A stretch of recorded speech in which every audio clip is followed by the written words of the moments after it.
Bismillahirrahmanirrahim. Assalamualaikum warahmatullahi wabarakatuh.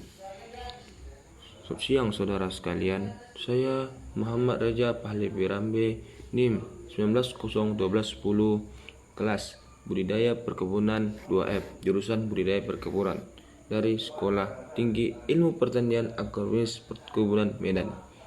Pada video kali ini saya akan menjelaskan materi pemupukan dalam mata kuliah mekanisasi dalam perkebunan.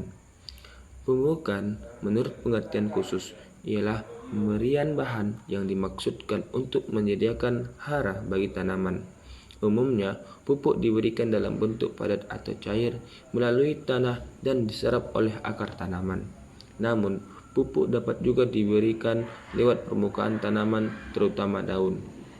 Pemberian bahan yang dimaksudkan untuk memperbaiki suasana tanah, baik fisik, kimia, atau biologis, disebut pembenahan tanah, amandemen yang berarti perbaikan, reparation, atau penggantian restitution.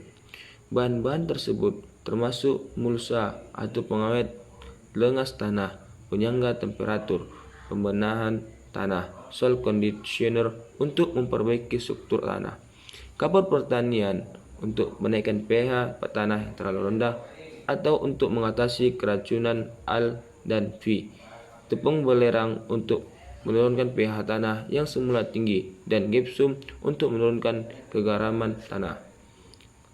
Alat tersebut adalah salah satu contoh dari pupuk. Rabuk kandang dan hijauan legum diberikan ke dalam tanah dengan maksud sebagai pupuk maupun pembenahan tanah. Pemupukan merupakan salah satu usaha pengolahan subsuran tanah dengan mengandalkan sendian hara dari tanah asli saja tanpa penambahan hara. Produk pertanian akan semakin merosot.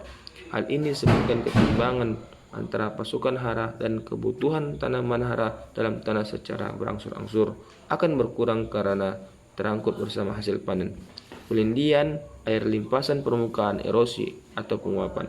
Pengolahan hara terpadu antara pemberian pupuk dan pembenahan akan meningkatkan efektivitas penyediaan hara serta menjaga mutu tanah agar tetap berfungsi secara lestari. Tujuan utama pemupukan adalah menjamin ketersediaan hara secara optimum untuk mendukung pertumbuhan tanaman sehingga diperoleh peningkatan hasil panen. Penggunaan pupuk yang efisien pada dasarnya adalah pemberian pupuk bentuk dan jumlah yang sesuai dengan kebutuhan tanaman dengan cara yang tepat dan pada saat yang tepat, sesuai dengan kebutuhan dan tingkat pertumbuhan tanaman tersebut. Tanaman dapat menggunakan pupuk hanya pada perakaran aktif, tapi sukar menyerap hara dari lapisan tanah yang kering atau mampat. Efisiensi pemupukan dapat ditaksir berdasarkan kenaikan bobot keiring atau serapan hara terhadap satuan hara yang ditambahkan dalam pupuk tersebut. Ada faktor-faktor berpengaruh terhadap pemupukan. 1. Tanah. 2. Tanaman. 3. Pupuk. 4. Iklim. Dalam kegiatan pemupukan, ada beberapa cara dalam menggunakan tenaga penggerak seperti tenaga manusia, hewan, dan traktor. Dalam semi mekanisasi, alat penyebaran pupuk baik organik, butir, dan cairan berada di belakang traktor. Biasanya ada beroda 2 maupun 4. Tenaga untuk operasi alat berasal dari putaran roda bagian belakang melalui transmisi rental atau power take off. Adapun kemampuan traktor yaitu 100 sampai 1400 kg per hektar dengan jarak ulur 30 cm. Dalam alat pemupukan dengan sumber tenaga traktor digolongkan menjadi 3. 1. Alat penyebar trabu atau pupuk organik. Biasanya alat ini beroda 2 atau 4. Tenaga penyebar berasal dari permutaran roda bagian belakang melalui transmisi rantal atau poros penyalur tenaga dari traktor. Kapasitas alat penyebar pupuk antara 1,40 meter kubik sampai 5,8 meter kubik dan ukuran yang banyak digunakan antara 2 sampai 3 meter kubik. 2. Alat penyebaran pupuk butiran.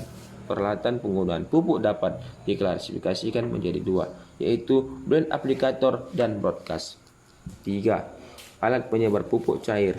Penempatan pupuk cair dapat dilakukan dengan 3 cara, yaitu penempatan di bawah permukaan tanah, 2. Penempatan pada permukaan tanah, 3. Penempatan di dalam air irigasi. Baiklah, saudara-saudara sekalian, mungkin hanya ini yang bisa saya sampaikan. Lebih dan kurang saya mohon maaf. Kepada Allah saya minta ampun, kepada saudara sekarang saya mohon maaf. Wabillahi taufiq wal hidayah wal ridho wal hinayah. Sampai jumpa di video selanjutnya. Assalamualaikum warahmatullahi wabarakatuh.